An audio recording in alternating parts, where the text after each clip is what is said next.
मसाले भाताचा खमंग सुगंध, अळूवडीची कुरकुरीत चव आणि आम्रखंडाचा गोडवा. नेमकं कोणतं साहित्य टाकल्यावर खरी अस्सल चव येते? जेव्हा आपण आपल्या घरच्या लोकांसाठी असे अस्सल महाराष्ट्रीयन पदार्थ बनवतो ना, तेव्हा फक्त आपण जेवण बनवत नसतो, तर आपल्या परंपरेची चव आणि संस्कृती जपत असतो. या सगळ्या रेसिपीज आपण स्टेप बाय स्टेप पाहणार आहोत. व्हिडिओ शेवटपर्यंत नक्की बघा. चला तर मग रेसिपीला लगेच सुरुवात करूया मसाले भातापासून. पारंपरिक मसाले भातासाठी कुठलाही सुगंधी तांदूळ वापरता येतो. सर्वात उत्तम म्हणजे आंबे मोहर. उपलब्ध नसेल तर तुम्ही सुरती कोलम, गोविंदभोग किंवा कुठलाही शॉर्ट ग्रेन सुगंधी तांदूळ वापरला तरी चालतो. मी इथे साधारण 1.5 कप आंबे मोहर तांदूळ पाण्यात स्वच्छ धुवून अर्धा तासासाठी भिजवून ठेवला होता. तांदूळ भिजवल्याने भात मोकळा होतो आणि त्याचा सुगंध अजूनच खुलून येतो. तांदूळ छान भिजवून झाला आहे आणि आता तो निथळून घेऊ. पारंपरिक मसाले भात हा हिरव्या रंगाचाच असतो. त्यात आपण लाल तिखट अजिबातच वापरत नाही आणि त्याची खरी चव आणि सुगंध या हिरव्या वाटणामुळेच येते. चला तर मग हा खास हिरवा मसाला कसा बनवायचा ते बघूया. मिक्सर मधून आपण 1 कप कोथिंबीर, 1 चमचा भरून तीळ, अर्धी वाटी सुक खोबऱ्याचे काप, 3 ते 4 हिरव्या मिरच्या आणि 1 चमचा आल्याची पेस्ट असं आपण हे सगळं मिक्सर मधून वाटून घेणार आहोत. आता एका जाडबुडाच्या पातेल्यात साधारण आपण 1.5 चमचा तूप गरम करून त्यात आपले खडे मसाले सर्वप्रथम मंद गॅसवरती भाजून घेऊ. यात आपण घालणार आहोत 2 ते 3 तमालपत्र, 8 ते 10 काळी मिरी, 8 ते 10 लवंगा, 1 इंच दालचिनीचा तुकडा, 3 हिरवे वेलदोडे, 2 ते 3 काळे वेलदोडे. हे सगळे मसाले आपण मंद गॅसवरती अप्रतिम सुगंध येईपर्यंत भाजून घेऊ. ह्यासोबतच आपण फोडणीमध्ये 1 चमचा जिरे सुद्धा परतून घेऊ. आता ह्यातच आपण तयार केलेला हिरवा मसाला घालून 2 ते 3 मिनिटं छान परतून घेऊ. आता आपण ह्यात भाज्या घालून घेऊ. पारंपरिक मसाले भातामध्ये तोंडली आणि मटारचा वापर केला जातो. म्हणून मी इथे साधारण 1.5 कप बारीक चिरून तोंडली घेतली आहे आणि अर्धा वाटी मटार. तोंडलीचे मी साधारण असे पातळसे उभे काप करून घेतले आहेत, जेणेकरून ते पटकन शिजतील. आणि इथे मी फ्रोझन मटार घेतले आहेत. आता या मसाल्यात आपण अर्धा वाटी पाणी घालून घेऊया. त्यात साधारण 8 ते 10 काजू टाकून लगेचच एका ताटावरती थोडंसं पाणी घालून शिजायला ठेवू. तोंडली शिजायला साधारण 10 मिनिटं लागतील. गॅसची फ्लेम मात्र आपल्याला लोच ठेवायची आहे. यानंतर घालूया अर्धा चमचा हळद, 2 ते 3 चमचे धणे जिरे पावडर आणि 2 ते 3 चमचे गोडा मसाला. हे मसाले छान आपल्याला अर्धा मिनिटभर परतून घ्यायचे आहेत. मी इथे टेबलस्पून कंपनीचा गोडा मसाला वापरला आहे. मी नेहमी याच कंपनीचा मसाले भात करण्यासाठी मसाला वापरते. खरं सांगायचं तर मसाले भाताचा आत्मा हा गोड्या मसाल्यातच असतो. तर त्यामुळे तुम्ही चांगल्या प्रतीचा गोडा मसाला वापरा, म्हणजे तुमचा भात अगदी छान होईल. आता निथळून घेतलेला आपण आंबे मोहर तांदूळ घालून हलकेच मसाल्यांमध्ये छान भाजून घेऊ. आता ह्यात चवीनुसार मीठ आणि साखर घालून तांदूळ साधारण 2 ते 3 मिनिटासाठी छान परतून घेऊ.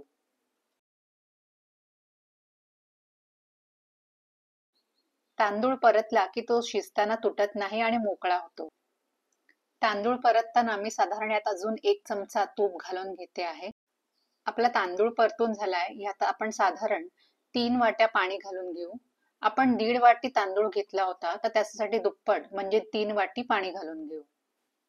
आता सगळं हलक्या हाताने ढवळून झाकण ठेवून 10 ते 15 मिनिटासाठी आपण भात शिजवून घेऊ.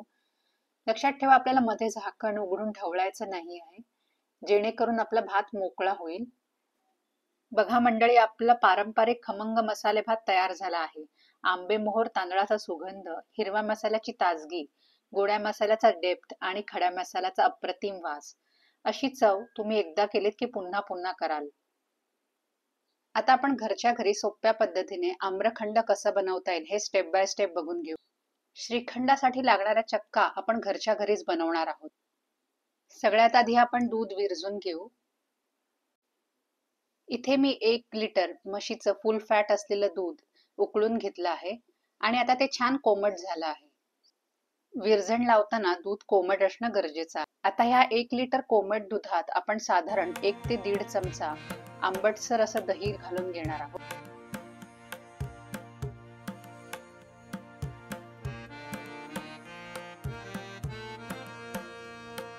रवी किंवा विस्करच्या साहाय्याने आपण हे विरझण छान दुधामध्ये मिसळून घेऊ.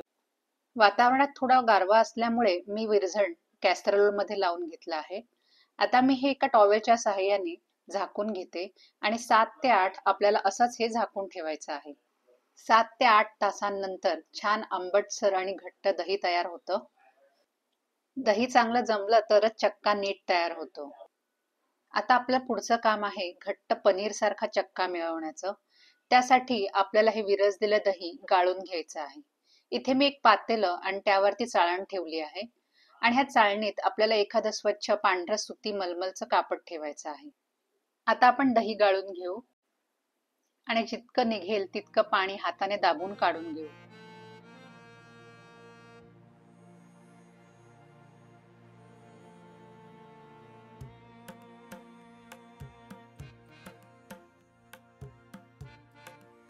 पाणी बऱ्यापैकी निथळलंय, पण तरीही आपल्याला चक्का कोरडा हवाय. यासाठी आपण काय करणार आहोत, एखादी डिश घेऊन या कापडावर ठेवू आणि त्यावरती आपल्याला एखादा वजनदार वस्तू ठेवून 7 ते 8 तास हे पाणी निथळत आपल्याला फ्रीजमध्ये ठेवून द्यायचं आहे. फ्रीजमध्ये चक्का ठेवल्याने त्याला आंबटपणा देखील येत नाही आणि त्याला दाटपणा पण येतो. आता मी चक्का फ्रीजमधनं बाहेर काढला आहे. पाहू आपला चक्का कसा तयार झालाय. तुम्ही पाहू शकता किती छान अगदी पनीरच्या वडीसारखा आपला चक्का तयार झाला आहे. साधारण 1 लिटर दुधामध्ये 300 ते 350 ग्राम म्हणजेच 2 वाटी चक्का तयार झाला आहे. आता ह्यात चक्क्याच्या अर्धा म्हणजे 1 वाटी पिठी साखर घालून घेऊ. श्रीखंडाचा अजून रिचनेस वाढवण्यासाठी मी ह्यात 2 चमचे दुधावरची साय घालणार आहे. हे अगदी ऑप्शनल आहे. आता हे सगळं मिश्रण आपण एका स्पॅच्युलाच्या साहाय्याने मिक्स करून घेऊ. 5 ते 7 मिनिटातच आपलं मिश्रण छान मिक्स झालंय.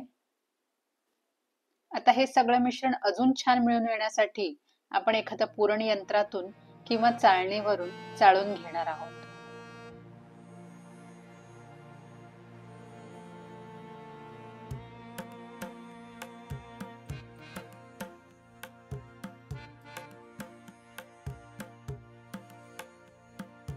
आता आपण ह्यात अर्धा ते पाऊण वाटी आंब्याचा रस घालून घेऊ. इथे मी रेडीमेड आंब्याचा रस वापरते आहे.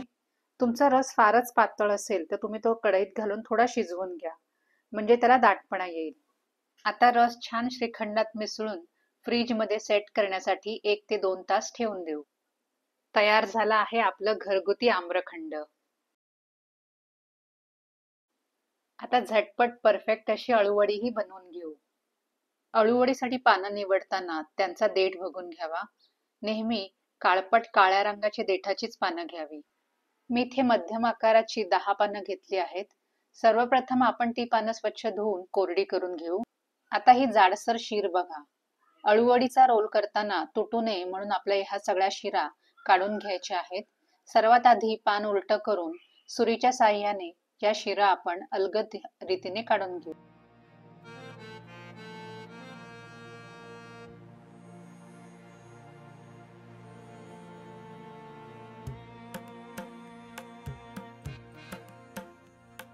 आणि शेवटी पान अजून सपाट बसावं म्हणून रोलिंग पिनच्या साहाय्याने आपण हे पान फ्लॅट करून घेऊ. अशाच पद्धतीने आपण बाकीची पानं देखील करून घेतली आहेत आणि परफेक्ट रोलसाठी तयार आहेत. आता आपण चिंचेचा कोळ तयार करून घेऊ. सर्वात आधी मी 1 लिंबा एवढी चिंच घेतली आहे आणि त्यात मी गरम पाणी घालून 15 मिनिटं भिजवून ठेवणार आहे. आणि ह्यातच मी आता 2 ते 3 चमचे गूळ घालून घेणार आहे. अळूवडीची अस्सल चव चिंच आणि गुळाच्या आंबट गोड चवीमुळेच येते. तसेच चिंच घातल्याने अळूच्या पानांची खवखव देखील येत नाही. त्यामुळे तुम्ही हे नक्की घाला. आता वडीत घालण्यासाठी आपण हिरवं वाटण करून घेऊ. 1 मूठभर मी इथे धुतलेली कोथिंबीर घेतली आहे. त्यात 3 ते 4 हिरव्या मिरच्या आणि आलं घालून घेते आहे. आता आपण हे मिक्सरमध्ये वाटून घेऊ. 10 मीडियम आकाराच्या अळूवडीच्या पानांसाठी आपण इथे 10 टेबलस्पून बेसन पीठ घेत आहोत. हे अगदी परफेक्ट प्रमाण आहे. एका पानासाठी 1 टेबलस्पून.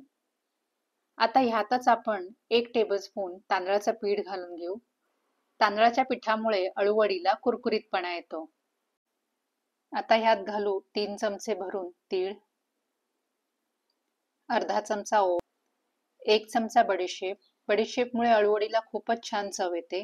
नक्की घालून बघा.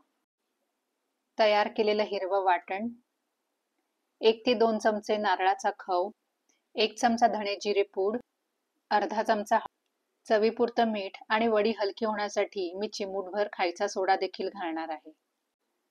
चिंच आणि गुळाचा तयार कोळ आपण गाळून घालून घेऊ. आता हे मिश्रण हळूहळू पाणी घालत आपल्याला घट्टसर टूथपेस्ट सारखी पेस्ट तयार करून घ्यायची आहे. हा मसाला आपल्याला खूप पातळ किंवा खूप घट्ट बनवायचा नाही आहे.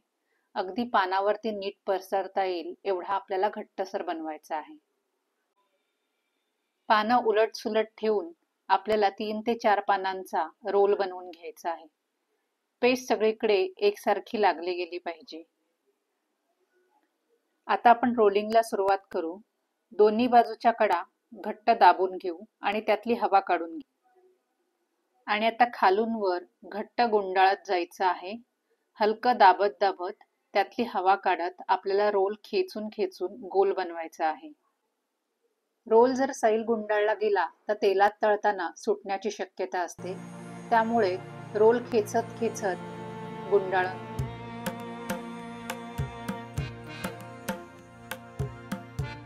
आता साईडच्या सगळ्या कडा सील करण्यासाठी त्यावर थोडी मसाल्याची पेस्ट लावून घेऊ. आपले रोल्स तयार झाले आहेत आणि रोल्स वाफवण्यासाठी मी इथे स्टीमर देखील तयार करून घेतला होता. रोल्स आपल्याला 20 ते 25 मिनिटांसाठी वाफवून घ्यायचे आहेत. आणि रोल्स परफेक्ट शिजले आहेत की नाही हे पाहण्यासाठी एखादी सुरी रोवून जर ती क्लीन निघाली म्हणजे आपले रोल परफेक्टली शिजले आहेत असं समजावं. रोल्स पूर्णपणे थंड झाल्यावरतीच वड्या पाडा. पहा आपल्या किती सुंदर वड्या तयार झाल्या आहेत.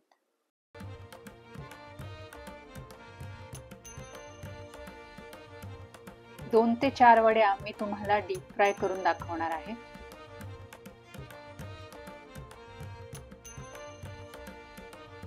बाकीच्या सगळ्या वड्या मी शॅलो फ्राय करून घेणार आहे.